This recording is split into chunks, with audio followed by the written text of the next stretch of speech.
my dear student, this is our SST class for class 7th and chapter is first changes in medieval period.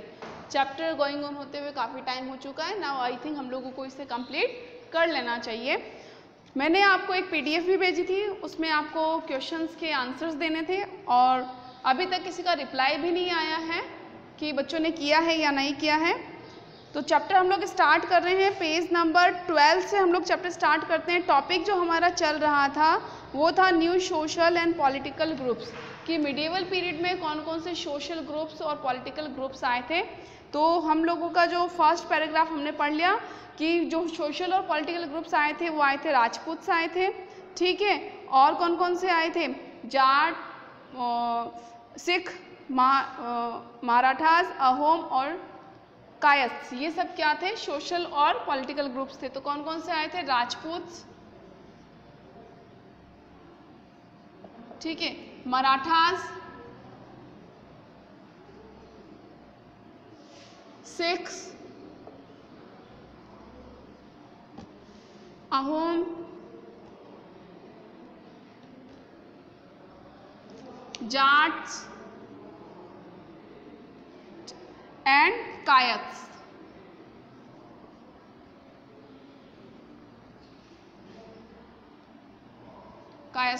ये सब क्या थे?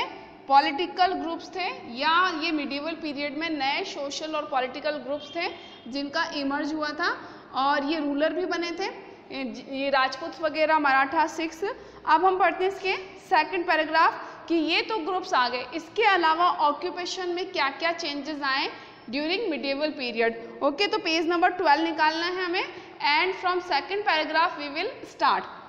Agriculture began to be practiced with more provinces and more resources were allocated to it. Agriculture began to be practiced, यानी कि इसका agriculture का क्या है? more provinces.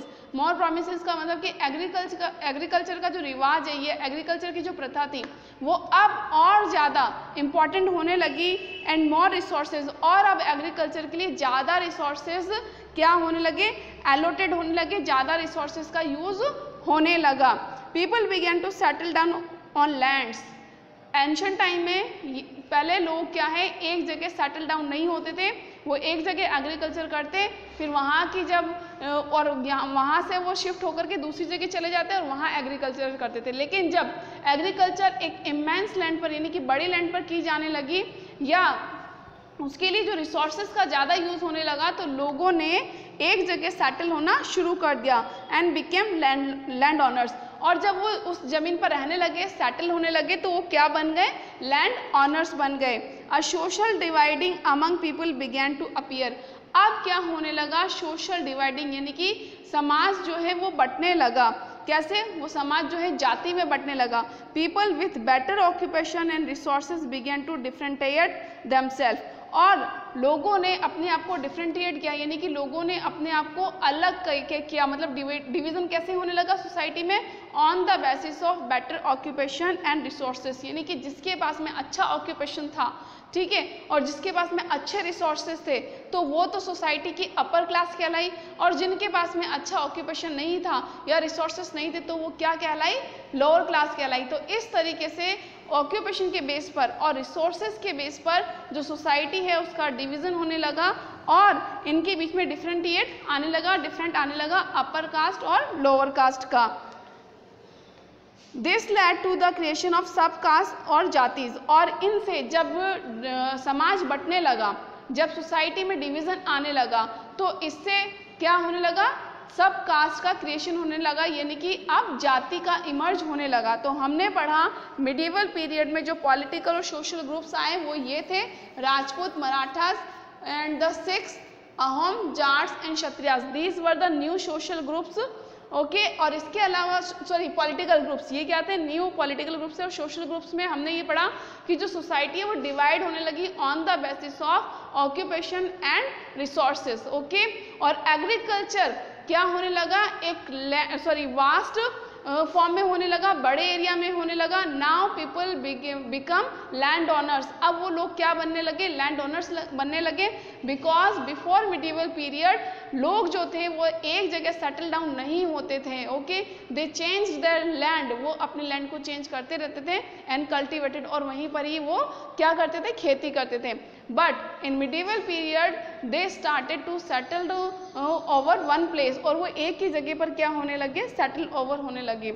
Okay, Brahmans and Kshatriyas became the most powerful among the sub caste, और जब जाति जो स्टार्ट होने लगी थी, सब कास्ट का जो रिवाज स्टार्ट होने लगा था मिडिवल पीरियड में, तो इसमें जो सबसे अपर कास्ट जो मानी जाती थी, सबसे अपर जाति जो मानी जाती थी, वो कौन सी थी, ब्राह्मण and Kshatriyas. The importance of women was declining in the society, और मिडिवल पीरियड में वुमेन की इम्पोर्टेंस कम हो रही थी। वुमेन को एक इम्पॉर्टेंट डिसीजंस में, फैमिली के या सोसाइटी के इम्पॉर्टेंट डिसीजन में इंक्लूड नहीं किया जाता था, तो importance of women was declining. The child marriage began to be practice in the society, और क्या बदलाव आया, बाल विवाह यानी कि चाइल्ड मैरिज भी सोसाइटी में होने लगी। Jatis framed their own rules and regulation to manage the conduct of their members. Jatis, जो जाति थी, जैसे कि जो अलग अलग सोसाइटी थी, ब्राह्मण कास्ट है, क्षत्रिय कास्ट है, शूद्र कास्ट है, ओके, तो इन सब कास्ट ने क्या किया, अपने खुद के रूल और रेगुलेशन बनाए अपनी जाति को, जो कि कंडक्ट, अपनी जाति के जो मेंबर्स हैं उनको कंडक्ट करने के लिए, उनको चलाने के लिए। जैसे हम कहते हैं कि हमारे जात में ये रिवाज है, ये नियम है, इस तरह से ये फंक्शन होता है, उस तरह से ये फंक्शन होता है, तो अलग अलग कास्ट के, अलग अलग जाति के जो रूल रेगुलेशन है वो मिडिवल पीरियड में बनने लगे। अब हमारा जो टॉपिक स्टार्ट होने वाला है वो है रीजन एंड एम्पायर। रीजन और एम्पायर की हम बात करेंगे कि मिडिवल पीरियड में जो रीजन थे यानी कि जो किंगडम थे, और एम्पायर जो साम्राज्य था, उनका क्या पोजीशन थी। तो टॉपिक हमारा है region and empire, region and empire. Okay, large states like those of Cholas, Tughlaqs और Mughals encompassed many regions. Delhi Sultanate, Ghiyasuddin Balban stretched his empire from Bengal to Ghazni. इनमें ये लिखना है कि जो मिडिवल पीरियड है उसमें लार्ज स्टेट्स, अब क्या है, जो स्टेट्स जो हैं वो छोटे एरिया से निकल के उनका जो किंगडम है वो क्या होने लगा, एक्सपेंड होने लगा। मिडिवल पीरियड के रूलर्स ने अपने किंगडम्स को यानी कि अपने रीजन को और अपने एम्पायर यानी कि अपना जो रीजन था, अपना जो क्षेत्र था, और एम्पायर यानी कि जो अपना साम्राज्य था उसको क्या करना कर दिया, बढ़ाना शुरू कर दिया। दिल्ली सुल्तान गियासुद्दीन बलबन स्ट्रेस्ड का मतलब है फैला दिया, फैलाना, एक्सपेंड किया। His empire from Bengal to Ghazni यानी अफगानिस्तान। तो जो गियासुद्दीन तुगलक थे जो कि मिडिवल पीरियड के रूलर थे, और दिल्ली सुल्तान गियासुद्दीन तुगलक जो कि बलबन, उन्होंने अपना क्या किया, अपना जो एम्पायर है बंगाल से लेकर के गजनी जो कहाँ पर आता है, अफगानिस्तान तक फैला लिया था। इस लाइन से ये बात प्रूफ होती है कि मिडिवल पीरियड के जो रूलर्स थे उन्होंने अपना region as well as empire दोनों को ही क्या किया, स्ट्रेस्ड किया, फैलाया। And forced people to Goa, Andhra, Kerala, Karnataka and Maharashtra to flee from their native place. और लोगों को फोर्स किया कि वो अपने नेटिव प्लेस से क्या करें, फ्ली हो जाएं, यानी कि वहाँ से चले जाएं। और जो छोटे छोटे रूलर्स थे उनको फोर्स किया कि आप अपना प्लेस छोड़ दो, और इन लोगों ने क्या किया, अपने एम्पायर को एक्सपेंड किया। By 700 CE many regions were recognized by geographically extent and their own languages. by 700 CE जो मिडिवल पीरियड स्टार्ट हो रहा है, तो ये कुछ जो रीजन थे, जो कुछ एरिया थे वो रिकॉग्नाइज्ड हुए। रिकॉग्नाइज्ड का मतलब है उनको जाना गया। By geographically extend and their own language, वो कहाँ तक फैला हुआ है उस नाम से और इनकी लैंग्वेज की वजह से। एंड कल्चर कैरेक्टरिस्टिक्स, जैसे कि अपने जोग्राफिकल स्टैंड 700 CE के टाइम पर जो बहुत सारे रीजन्स थे अपने जोग्राफिकली स्टैंड की वजह से, जोग्राफिकली एक्सटेंड का मतलब है कि उनका फैलाव कहाँ से कहाँ तक है, वहाँ तक यानी कि बाउंड्री उनकी क्या हो गई, सर्टेन हो गई। सेकंड थिंग, उनकी अपनी लैंग्वेज की वजह से जाने गए। थर्ड थिंग अपने कल्चर की वजह से जाने गए। They were also associated with specific ruling dynasties, और दूसरी बात जो मिडिवल पीरियड के जो रीजन थे यानी कि जो स्टेट्स थे उनके ऊपर they were also associate with specific ruling dynasty, और उस पर कुछ स्पेसिफिक यानी कुछ खास रूलिंग डायनेस्टीज ने ही क्या क्या रूल किया। जैसे मराठास डायनेस्टीज ने महाराष्ट्र पर रूल किया, वो राजपूत डायनेस्टीज ने राजस्थान पर रूल किया। तो इस तरीके से स्पेसिफिक रूलिंग डायनेस्टीज ने से ही ये स्टेट्स जुड़े रहे। With the decline of Mughal empire in the 18th century, 18th century में जब मुगल एम्पायर का डिक्लाइन होने लगा था, यानी कि जब मुगल एम्पायर डाउन होने लगा था, खत्म होने लगा था, एंड होने लगा था, द री emergence of regional states took place. तब क्या हुआ था? री एमर्जेंस। री एमर्जेंस का मतलब होता है अस्तित्व में आना, उदय होना, ठीक है। री एमर्जेंस का मतलब होता है रीजनल स्टेट्स का, यानी कि छोटे स्टेट्स, रीजनल स्टेट्स वापस इमर्जेंस होने लगे। कहने का मतलब ये कि मिडिवल पीरियड में जो रीजनल स्टेट्स थे यानी कि जो छोटे रूलर्स थे उनके स्टेट्स खत्म हो गए थे, और जो बड़े रूलर्स थे उन्होंने अपना एम्पायर और किंगडम दोनों को ही एक्सपैंड किया। इसका एग्जाम्पल क्या आता है? जो गयासुद्दीन बलबन था, जो रूलर था दिल्ली सल्तनत का, दिल्ली सल्तनत यानी कि दिल्ली सुल्तान, एक दिल्ली सुल्तान था जिसका नाम क्या था? गयासुद्दीन बलबन। उसने अपना ही expanded his kingdom from Bengal to Ghazni in the present Afghanistan. तो वहाँ से वहाँ तक इसका क्या था? एम्पायर एक्सपेंडेड था। और 700 CE तक कुछ रीजन्स जो थे अपने जोग्राफिकल एक्सटेंट की वजह से रिकॉग्नाइज होते थे, अपने लैंग्वेज की वजह से। जैसे राजस्थान है वो राजस्थानी लैंग्वेज बोली जाती है, तो इसको किस अपने कल्चर और लैंग्वेज की वजह से उसको राजस्थान कहा गया। गुजराती कल्चर और गुजराती लैंग्वेज की वजह से उसको गुजरात स्टेट नाम दिया गया। महाराष्ट्र में जो लैंग्वेज बोली जाती है मराठी, और मराठी कल्चर की वजह से उसको क्या नाम दिया गया?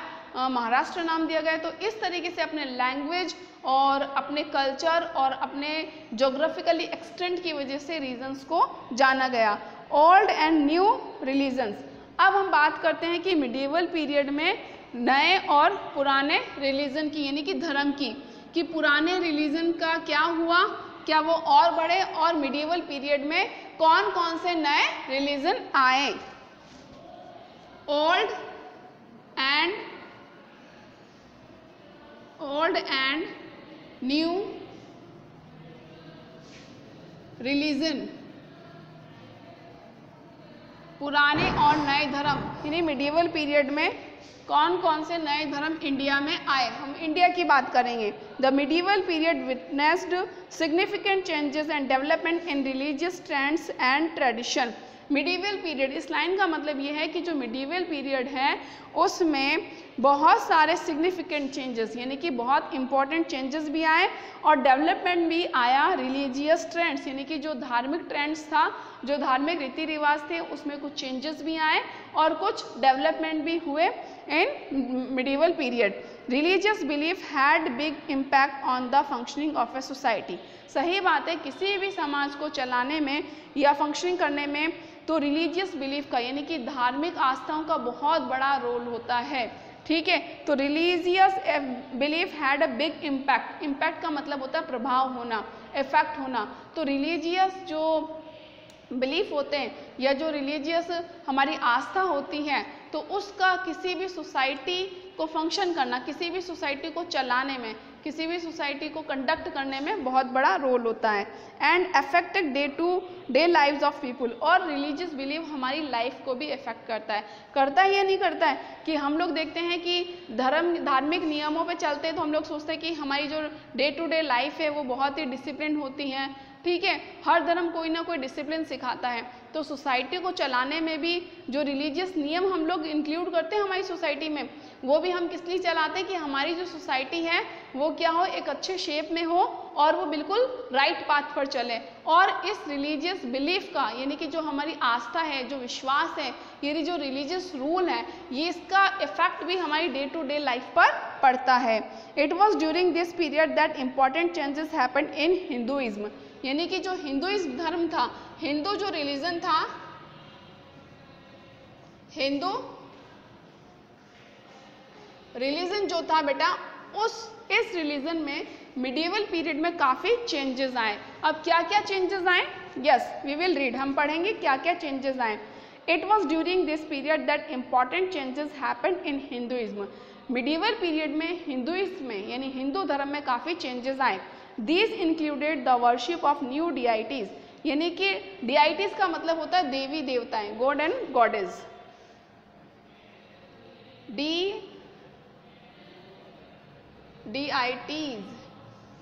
डीआईटीज का मतलब होता है गॉड एंड गॉडेज यानी देवी देवताएं। डीआईटीज का क्या मीनिंग होता है? देवी देवताएं। तो इस पीरियड में, मिडिवल पीरियड में हिंदू धर्म में बहुत सारे नए देवी देवताएं भी शामिल हुए, इंक्लूड हो गए। The construction of temples by royalty and the growing importance of Brahmins and priest as dominant group in society. Medieval period में जो ब्राह्मिन्स होते हैं उनकी और जो प्रीस्ट यानी कि जो पुजारी होते हैं उनकी काफ़ी इम्पोर्टेंस हुई, काफ़ी उनका जो पोजीशन है सोसाइटी में उनके जो प्लेस है, जो स्थान है वो और ज़्यादा इम्पॉर्टेंट हो गए। यानी कि समाज में ब्राह्मण्स को और प्रीस्ट यानी पुजारी को काफ़ी रिस्पेक्ट दिए जाने लगा, काफ़ी इम्पोर्टेंस दी जाने लगी। तो हिंदुइज्म में क्या चेंजेस आया during the medieval period? First change क्या हुआ? Many new the worship of new deities include, okay, worship of new deities was included. तो पहली बात तो नई देवी देवताओं की पूजा इंक्लूड हुई। सेकंड थिंग क्या हुई? Importance of Brahmins and priest, ठीक है, इनकी क्या हुई? ग्रोइंग इंपॉर्टेंस, ज़्यादा इंपॉर्टेंस बढ़ गई। किनकी बढ़ी? प्रीस्ट एंड ब्राह्मिन्स की। और क्या हुआ? थर्ड चेंज क्या है? The construction of temples by royalty. और जो टेम्पल्स का जो कंस्ट्रक्शन है, पहले सिंपल से बनते थे टेम्पल, लेकिन अब जो टेम्पल्स हैं वो रॉयल अंदाज में बनने लगे। The knowledge of Sanskrit text earn Brahmins a lot of respect in the society. Second thing, reason क्या था? What was the reason that what was the reason of growing importance of Brahmins in the society? Knowledge of Sanskrit, क्योंकि Brahmins को क्या होती है? Sanskrit text की जो religious books हैं वो ज़्यादातर संस्कृत लैंग्वेज में ही है, ज़्यादातर क्या संस्कृत लैंग्वेज में ही है, जैसे कि गीता है, महाभारत है, रामायण है, ये सब क्या है? संस्कृत लैंग्वेज में ही है। एंड ब्राह्मण्स को क्या होता है? इन बुक्स की नॉलेज होती है। तो that's why they got importance in the society. इसी वजह से उनको क्या मिली? सोसाइटी में इम्पोर्टेंस मिली। That dominant position was the consolidated by support of their patrons. New rulers searching for the prestige. One of the major development of this period was the emergence of the idea of bhakti. एक religious changes क्या आया कि इस period में भक्ति which means loving a personal deity, उसका मतलब होता है कि भक्ति का मतलब पर्सनल डिआईटी, जो खुद का पर्सनल भगवान जिसको हम ईष्ट मानते हैं, तो उससे लव वाली जो फीलिंग होती है वो क्या कहलाई? भक्ति। तो इस पीरियड में भक्ति का इमर्जेंस हुआ and reach him without the aid of priest, और इसके अंदर किसी पुजारी की ज़रूरत नहीं होती है, ठीक है। जब भक्ति में हम लीन हो जाते हैं तो किसी पुजारी की ज़रूरत नहीं है। तो इस पीरियड में, मिडिवल पीरियड में जो मेजर डेवलपमेंट हुआ, वो मेजर सबसे बड़ा जो डेवलपमेंट हुआ था किसमें? हिंदुइज्म में। तो हमने ये पढ़ा है ना कि मिडिवल पीरियड में रिलीजन में कुछ चेंजेस भी आए और कुछ डेवलपमेंट भी हुआ। चेंजेस तो क्या क्या आए थे? चेंजेस ये आए थे कि new worship of new deities include हुई थी। सेकंड चेंजेस ये आया था construction of temples by royalty. Third changes ये आया था growing importance of Brahmins and priest in the society. Fourth development की बात करें, जो मेजर डेवलपमेंट था during this period was idea of bhakti. वो भक्ति का आइडिया यानी कि भक्ति का विचार था। भक्ति क्या था? भक्ति मीन्स क्या होता है? Loving a personal डिआईटी। डिआईटीज का मतलब देवी देवताएं, और डीआईटी यानी कि गॉड, जो पर्सनल गॉड एंड गॉडेस होते हैं, जो खुद के ईस्ट होते हैं। जैसे कहते हैं मैं कृष्ण भगवान को मानता हूँ पर्सनली, मैं शिव जी को मानता हूँ पर्सनली, ब्रह्मा जी को मानता हूँ। जो ईस्ट होते हैं खुद के, उनके प्रति भक्ति की भावना, तो वो उसका जो इमर्जेंस हुआ वो इसी पीरियड में हुआ, और इसके लिए किसी की प्रीस्ट की ज़रूरत नहीं होती है। This was also the period when merchant and migrants first brought the teaching of the holy Quran of India. और ये तो चेंजेस हो गया। हमने बात की ना ओल्ड एंड न्यू रिलीजन, तो मिडिवल पीरियड में जो ओल्ड रिलीजन था, जो पहले से ही जो रिलीजन था वो हिंदू रिलीजन था, ओके। और हिंदू रिलीजन में क्या हुआ, कुछ चेंजेस आए और डेवलपमेंट हुआ। चेंजेस कौन कौन से थे बेटा, worship of new deities include हुई, टेम्पल्स का जो कंस्ट्रक्शन स्टार्ट हुआ वो रॉयल्टी से होने लगा, and growing importance of priest and Brahmins और प्रिस्ट की क्या होने लगी, इंपॉर्टेंस और ज़्यादा बढ़ने लगी। और हम बात कर रहे हैं कि हिंदू रिलीजन में डेवलपमेंट क्या हुआ, डेवलपमेंट ये हुआ इमर्जेंस ऑफ आइडिया ऑफ भक्ति, यानी कि भक्ति का जो विचार था उसका इमर्जेंस हुआ, ये डेवलपमेंट हुआ। एंड भक्ति मीन्स लव ऑफ पर्सनल डिआइटी, यानी कि अपने ईस्ट के प्रति, अपने ईस्ट भगवान के प्रति लव की फीलिंग होना। और अब हम बात करते हैं emergence of new religion during medieval period, कि मिडिवल पीरियड में इंडिया में न्यू रिलीजन कौन सा हुआ। And due to merchant and traders, बहुत सारे मर्चेंट और ट्रेडर्स तो हमारे इंडिया में आते ही थे, तो वो अपने साथ साथ में नए नए रिलीजन की टीचिंग्स भी लेकर आते, कल्चर भी लेकर के आते थे मर्चेंट, ठीक है। तो this was also the period when merchants and migrants first brought the teaching of the holy Quran to India, तो पहली बार जो पवित्र कुरान है उसकी टीचिंग भी मर्चेंट और ट्रेडर्स इंडिया में इसी पीरियड में लेकर आए थे, मिडिवल पीरियड में।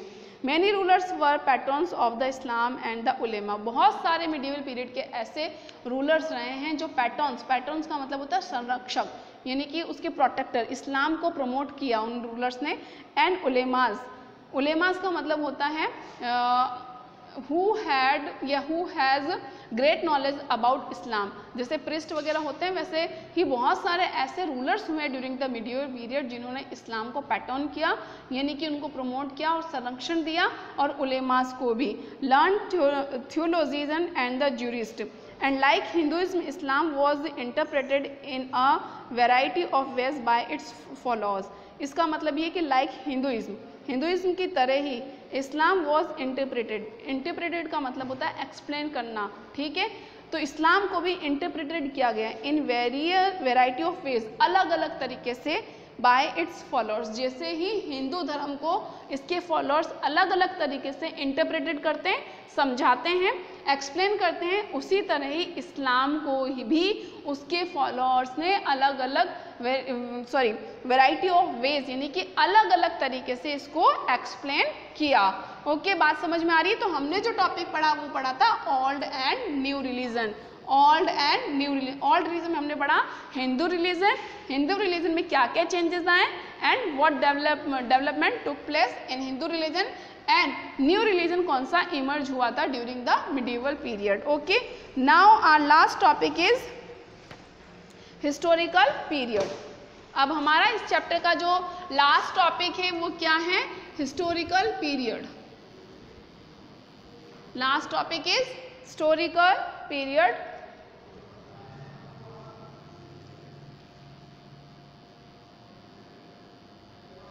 Historical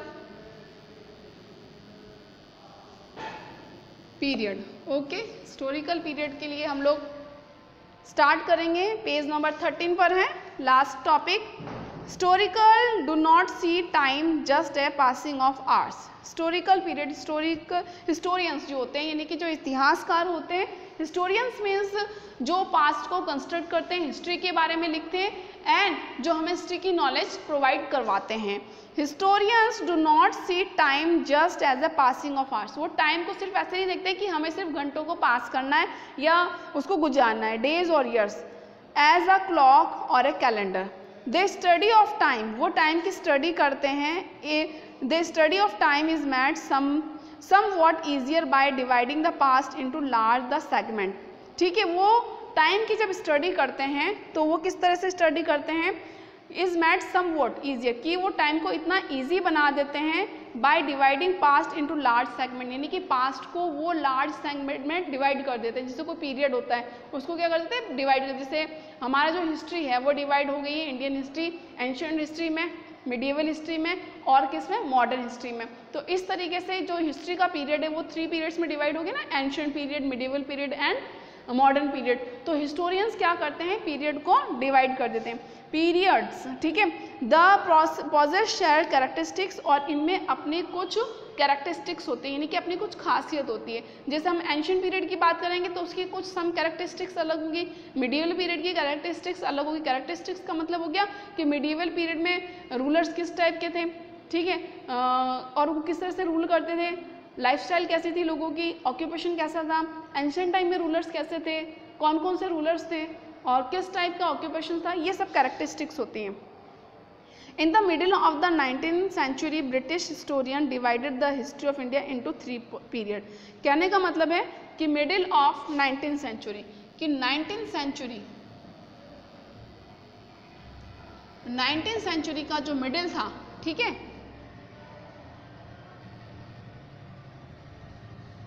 middle of 19th century का जब मिड टाइम आ रहा था तो उस टाइम पर ब्रिटिश हिस्टोरियन थे, यानी कि ब्रिटिश हिस्टोरियन यानी कि ब्रिटिश इतिहासकार थे, उन्होंने इंडियन हिस्ट्री को 3 पार्ट में डिवाइड किया है। He divided Indian history into 3 part या 3 पीरियड, कि जो इंडिया की पूरी हिस्ट्री है तो उसमें क्या डिवाइड किया है, हिंदू, ठीक है, मुस्लिम एंड ब्रिटिश। तो इस तरीके से British historian divided Indian history into 3 period. तो इंडियन हिस्ट्री को 3 पीरियड में डिवाइड किया है। किसने किया है, एक ब्रिटिश हिस्टोरियन ने, और कब किया था, मिडिल ऑफ 19th सेंचुरी में। तो वो नेम क्या दिया है 3 पीरियड को, Hindu period, Muslim period and British period. This division was based on the idea that the religion of ruler. और ये जो डिवीजन उन्होंने किया है, ये इंडियन हिस्ट्री को जो डिवाइड जो उन्होंने किया है, कौन से बेस पर किया है, religion of ruler of that time. कि जैसे इस पीरियड में जो रूलर्स हुए थे उनका रिलीजन क्या था, हिंदू था, ठीक है, तो हिंदू उन्होंने इस पीरियड को नाम दिया, ठीक है। तो this division was based on the religion of rulers. तो रूलर्स के रिलीजन के बेस पे उन्होंने ये डिवीजन किया है इंडियन हिस्ट्री का। अच्छा, जब ये पीरियड था तो जो रूलर्स थे उस टाइम वो कौन थे, मुस्लिम थे, तो इन्होंने इस पीरियड को क्या नाम दे दिया, मुस्लिम नाम दे दिया। और इस पीरियड में जो रूलर थे वो कौन थे, ब्रिटिश थे, तो उन्होंने इस पीरियड को क्या नाम दे दिया, ब्रिटिश नाम दे दिया। तो ये जो डिवीजन है ये कौन से बेस पर किया गया है, this division is based on idea of religion of the ruler. तो जो रूलर्स थे उनके रिलीजन के बेस पर ही ये डिवीजन किया गया है। was the only important historical change that there was no other significant development in the economy, society or culture, ठीक है। और दूसरी बात ये था that the religion of ruler was only important historical change. अब हिस्टोरिकल चेंज क्या था, कोई और अदर सिग्निफिकेंट चेंज नहीं था, सिर्फ रिलीजन ही चेंज हुए थे इस पीरियड में, ठीक है। कोई सिग्निफिकेंट इकोनॉमी को लेकर के, सोसाइटी को लेकर के, कल्चर को लेकर के कोई अदर चेंजेस नहीं था इनके अकॉर्डिंग, ठीक है। किनके अकॉर्डिंग, ब्रिटिश हिस्टोरियन के अकॉर्डिंग। फिर से मैं रिपीट कर रही हूँ, हिस्टोरिकल पीरियड को देखिए बेटा, historians do not see time just as a passing of hours, days और ईयर एज अ क्लॉक और कैलेंडर। यानी कि हिस्टोरियंस जो होते हैं वो टाइम को क्लॉक यानी घड़ी की तरह नहीं देखते हैं।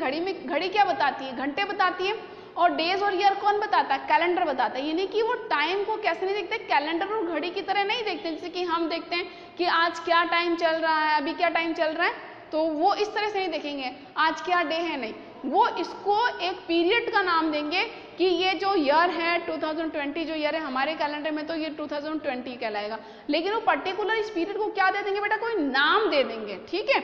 तो हिस्टोरियंस इस पीरियड को कैलेंडर वाइज डे और ईयर से एक्सप्लेन नहीं करते हैं, इस पीरियड को क्या देंगे, कोई ना कोई नेम जरूर देंगे, ठीक है। अब यहाँ पर था in the middle of 19th century British historian divided the history of India into 3 periods. तो 19th सेंचुरी के मिडिल में ब्रिटिश हिस्टोरियन ने इंडियन हिस्ट्री को, जो एंशिएंट टाइम से लेकर के आज तक का जो पीरियड था, मॉडर्न पीरियड था, इस इंडियन हिस्ट्री को 3 पीरियड में डिवाइड किया है, हिंदू, मुस्लिम एंड ब्रिटिश। और ये जो डिवीजन है कौन से बेस पर है, रिलीजन ऑफ रूलर, कि इस टाइम पर जो रूलर्स थे उनका रिलीजन हिंदू था तो इस पीरियड को हिंदू का, and the religion of the ruler of this period was Muslim, so he called this period Muslim period, and the rulers of this period was British. ये क्या थे, वर ब्रिटिश, ये लोग ब्रिटिश थे, तो उन्होंने इस पीरियड को क्या नाम दिया, ब्रिटिश पीरियड नाम दिया। ठीक है, last lines, these 1000 year of Indian history witnessed considerable changes।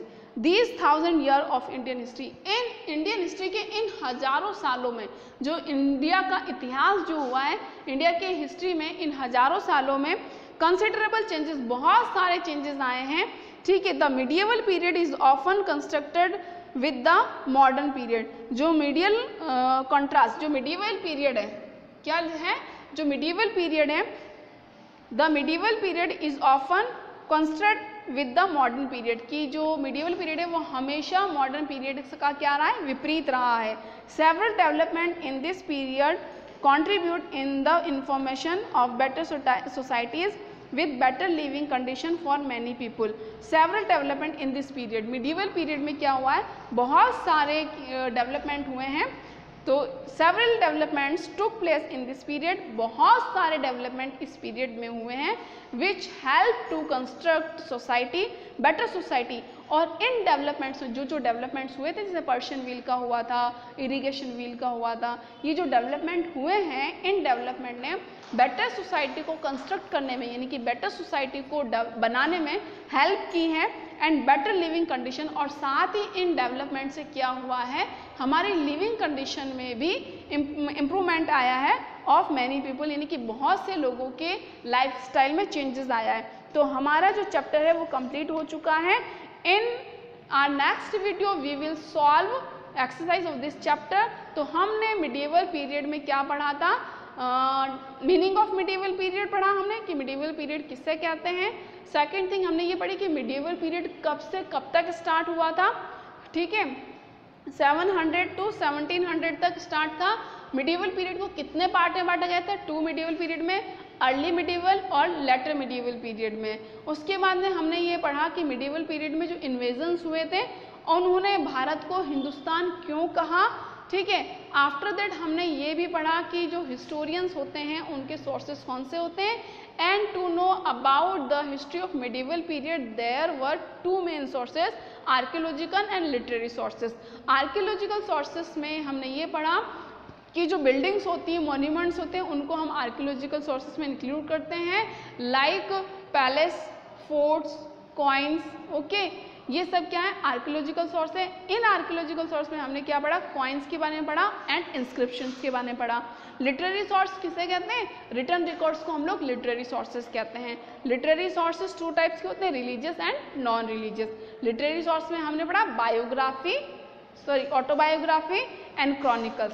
After that हम लोगों ने पढ़ा कि emergence of new social and political group, कि कौन कौन से नए पॉलिटिकल ग्रुप्स आए और कौन कौन से न्यू सोशल ग्रुप्स आए, and what changes took place during the medieval period in India. India में कौन कौन से चेंजेस आए, कौन कौन से डेवलपमेंट हुए।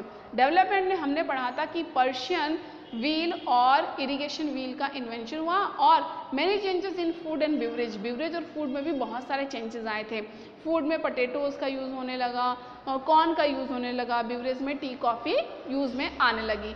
आफ्टर दैट हमने ये पढ़ा कि ऑक्यूपेशन में और सोर्सेस में चेंजेस आने की वजह से जो सोसाइटीज़ है उसमें भी डिवीज़न होने लगा। ठीक है, अब सोसाइटी, समाज किस में बढ़ने लगा, कास्ट में। समाज में क्या होने लगी, कास्ट होने लगी, अपर कास्ट और लोअर कास्ट होने लगी। और सबसे अच्छी कास्ट इंपॉर्टेंस किसको मिली, ब्राह्मण्स को और क्षत्रियस को। आफ्टर दैट हम लोगों ने पढ़ा ओल्ड एंड न्यू रिलीजन, नए, पुराने और नए धर्म। पुराने धर्म में क्या क्या चेंजेस आए और नए धर्म कैसे आया, कौन सा नया धर्म आया। जो लास्ट टॉपिक हमने पढ़ा था historical period. Last period topic जो हमने पढ़ा हिस्टोरिकल पीरियड पढ़ा था, यानी कि जो इंडियन हिस्ट्री है वो इंडियन हिस्ट्री को किस बेस पर डिवाइड किया गया है। इंडियन हिस्ट्री को एक ब्रिटिश हिस्टोरियंस रहे थे, he divided whole Indian history into 3 period, Hindu, Muslim and British. लेकिन उन्होंने ये डिवीज़न जो है वो किस बेस पर किया है, रिलीजन ऑफ रूलर्स के बेस पे किया है। साथ ही हमने ये भी पढ़ा कि मिडिएवल जो पीरियड है क्या है, मॉडर्न पीरियड को कंट्रास्ट है, उसके विपरीत रहा है। लेकिन मिडिवल पीरियड में जो जो डेवलपमेंट आए हैं उससे हमने जो हमारी सोसाइटी है, बेटर सोसाइटी को कंस्ट्रक्ट किया। हमारी सोसाइटी में क्या हुआ, इम्प्रूवमेंट हुआ, as well as in the improvement of living style of people. Okay, chapter समझ में आया? अगर आपको चैप्टर समझ में नहीं आ रहा है और if you have any queries और questions then you can contact me on this number 8559877989। आप इस नंबर पर मुझे कांटेक्ट कर सकते हैं अगर आपको समझ में नहीं आता है तो। ओके, तो प्लीज़ वीडियो को लाइक भी करना है और शेयर भी करना है और चैनल सब्सक्राइब करना। Thank you.